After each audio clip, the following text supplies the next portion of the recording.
आज भारतीय सिख संगठन की मासिक बैठक गुरुद्वारा सिंह सभा में आयोजित की गई, जिसमें भारतीय सिख संगठन के राष्ट्रीय अध्यक्ष जसबीर सिंह विर्क उपस्थित हुए। उन्होंने पत्रकारों से बातचीत करते हुए कुछ महत्वपूर्ण बिंदुओं पर सरकार का ध्यान आकर्षित कराना चाहा। उन्होंने बताया कि जून 2020 में मुख्यमंत्री योगी आदित्यनाथ से प्रतिनिधिमंडल मिला और उत्तर प्रदेश में सिख और गैर सिख परिवारों को वन भूमि, सीलिंग भूमि, सिंचाई भूमि की कच्ची ज़मीनों के लिए मुख्यमंत्री ने आश्वासन दिया कि किसी को विस्थापित नहीं किया जाएगा, सभी को मालिकाना हक दिए जाएंगे। रबी की फसल की सरकारी खरीद शुरू की जाए। ऐसे तमाम बिंदुओं पर राष्ट्रीय अध्यक्ष जसबीर सिंह विर्क ने सरकार से ध्यान देने की बात कही। लखीमपुर न्यूज़ के लिए अब्दुल कवी की रिपोर्ट। योगी आदित्यनाथ जी के पास मैं उनका बहुत बहुत धन्यवाद करता हूँ कि हमारे जाने से पहले जितने भी प्रमुख सचिव हैं हर डिपार्टमेंट के, चाहे वो रेवेन्यू का हो, चाहे वो वन विभाग का हो, चाहे वो किसी डिपार्टमेंट का हो, 7 प्रमुख सचिव उन्होंने अपने साथ बैठाए हुए थे। तो हमारी बात करीब 40 मिनट तक उन्होंने सुनी।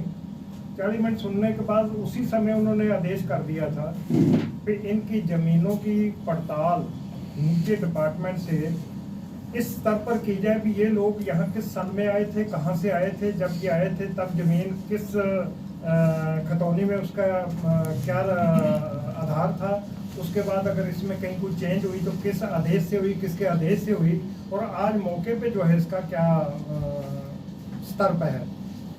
तो ये चारों डीएम, 4 जिलों का हमने कहा था, चारों के डीएम और इसमें 2 योगी आदित्यनाथ जी के पास मैं उनका बहुत बहुत धन्यवाद करता हूँ कि हमारे जाने से पहले जितने भी प्रमुख सचिव हैं हर डिपार्टमेंट के, चाहे वो रेवेन्यू का हो, चाहे वो वन विभाग का हो, चाहे वो किसी डिपार्टमेंट का हो, 7 प्रमुख सचिव उन्होंने अपने साथ बैठाए हुए थे। तो हमारी बात करीब 40 मिनट तक उन्होंने सुनी।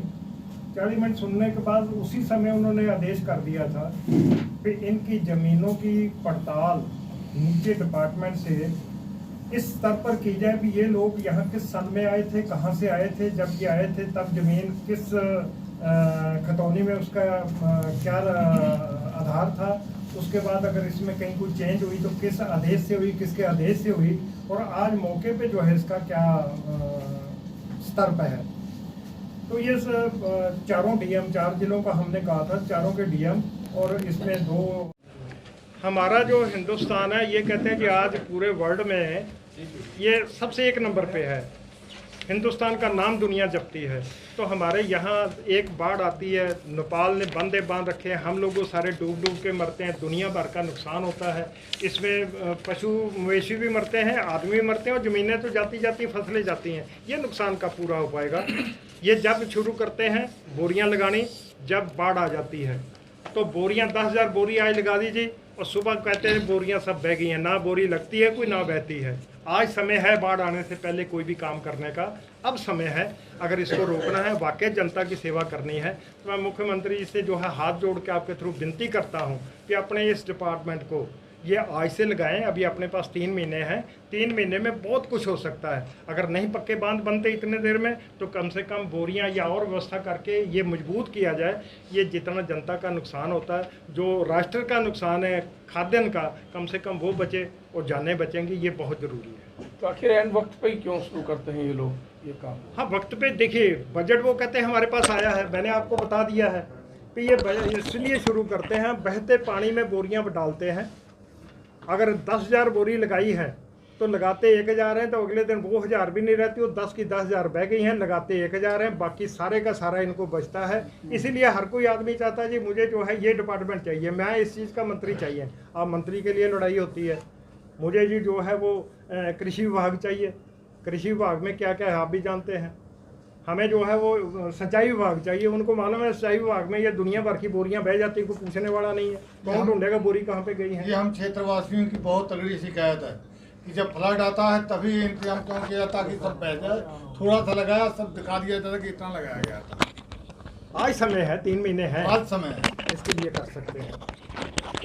गेहूं वाली बातचीत है आप लोगों की, क्या है पूरा इशू? देखिए, अमृतपाल का जो मामला इस समय चल रहा है पंजाब से है, और आज ये भी विषय मैं अपने पूरी संगत इकट्ठी की थी, तो उनका मैं एक सुझाव लेना चाहता था कि ये जो बार बार से कभी खालिस्तान की, कभी अमृतपाल की, या अमृतपाल के थ्रू खालिस्तान की कहीं बात चलती है, तो जो हम पंजाब से बाहर स्टेटों में बैठे हुए हैं, उत्तर प्रदेश में, उत्तराखंड में, आपके राजस्थान में, मध्य प्रदेश, छत्तीसगढ़, जगह जगह पे हम लोगों की बहुत बड़ी आबादी बाहर बैठी है। तो हम तो ये लोग कहते हैं भी हमें जहाँ पे आज बैठे हैं, आप लखीमपुर से हैं सभी जने, आप लखीमपुर में देखिए जितने समृद्ध हमारा पंजाबी समाज यहाँ पे है, बड़ी बड़ी बिल्डिंगें, बड़ी बड़ी गाड़ियाँ, बड़े बड़े जो है फार्म हम लोगों के पास हैं। हम तो अपना खालिस्तान इसी को मानते हैं। अगर हम राजस्थान में बैठे हैं, हमारा वो खालिस्तान है। मैं बम्बे गया था, बम्बे में जितनी बड़ी हमारे पास इमारतें और जितना बड़े कारोबार हैं, हम उसको अपना खालिस्तान मानते हैं। जो हमारे कनेडा में बैठे हैं,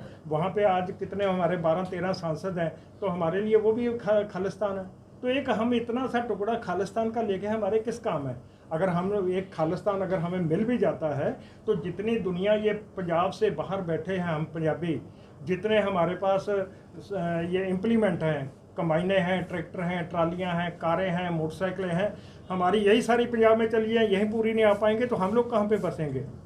हमारा कोई जो पंजाब से बाहर रहता है, किसी आदमी के मन में कभी ना पाकिस्तान का विचार आया है। लेकिन कई बार थोड़ा मामला ये गड़बड़ हो जाता है। एक छोटी सी बात है, आधे मिनट की है। किसी महात्मा के पास कोई माता गई थी भी मेरा बच्चा गुड़ खाने से नहीं हटता है, तो उसने कहा था इसको कल लेके आइएगा। जब अगले दिन लेके गई तो उसने कहा बच्चा गुड़ ना खाया करो। तो कहने लगे भाई आप कल ये बात कह देते। कहने लगे कल तक मैं खुद खाता था। आज हम कहते हैं अगर आपको परमात्मा ने आज राजकाज दिया है, अगर आप हिंदू राष्ट्र की बात करते हैं, तो कहीं ना कहीं फिर दूसरा आदमी किसी बात के लिए कहता है, तो फिर मामला कहीं ना कहीं गड़बड़ होता है। अगर हिंदू राष्ट्र की बात यहाँ से उठती है, तो कोई ना कोई दूसरी बात उठा देता है, तो हम लोगों को भी सुनना पड़ता है। हिंदू राष्ट्र के लिए आप क्या तैयार हैं? वहाँ बैठे हुए हैं। तो अगर हम खालिस्तान मानते हैं तो कौन सी बुरी बात करते हैं? मैं कहता हूँ जो बड़ा है उसको बड़ा दिल करना चाहिए। हम सभी एक राष्ट्र, सब ने मिलकर जो है अपनी शहादतें दे दे के, सबसे ज़्यादा शहादत हिंदुस्तान को आज़ाद कराने में सबसे ज़्यादा कम 2% होते हुए 70% की जो कुर्बानियाँ सिख कौम की हैं, हमने हिंदुस्तान के लिए कुर्बानी मांगी थी, इनके लिए कुर्बानी दी, इनकी आज़ादी के लिए दी थी, हमने खालिस्तान के लिए नहीं दी थी। तो हम लोगों को जानबूझ के अगर कहीं किया जाता है, भिंडरावाले के ऊपर एक भी केस जो है वो कहीं पर खालिस्तान का नहीं, उसके ऊपर एक भी केस पूरे हिंदुस्तान में नहीं है। लेकिन अब उसकी अगर आज कोई टी-शर्ट बच्चा पहन लेता है तो उसको जो है मुकदमा झेलना पड़ता है, कहीं अंदर जाना पड़ता है। तो ये छोटी छोटी बातें कहीं पिंच करती हैं, उसकी वजह से ये बातें आगे निकलती हैं। फिर हम ये चाहते हैं जैसे हम शांति से बस रहे हैं, हमें शांति से बसने दो। ना आप जो है हिंदू राष्ट्र की बात करो, ना वो खालिस्तान की बात करें। अगर वो खालिस्तान की बात करेंगे तो सबसे पहले उनके आगे खड़े होने वाले हम लोग हैं, पंजाबी लोग जो पंजाब से बाहर रहते हैं। हम लोग ने कोई भी चाहता भी हमें खालिस्तान चाहिए। हमारा यहीं पर खालिस्तान है, जहाँ हमारे बच्चे पैदा हुए हैं, जहाँ बड़े हैं, जो इस समाज में पले बड़े हों, जिस समाज में उनका जो है चारों तरफ से यारी दोस्ती सारी उन्हीं की में। हम किस लिए आपका खालिस्तान मांगे? हमारा ना अमृतपाल से कोई लेना देना है, ना खालिस्तान से कोई लेना देना है।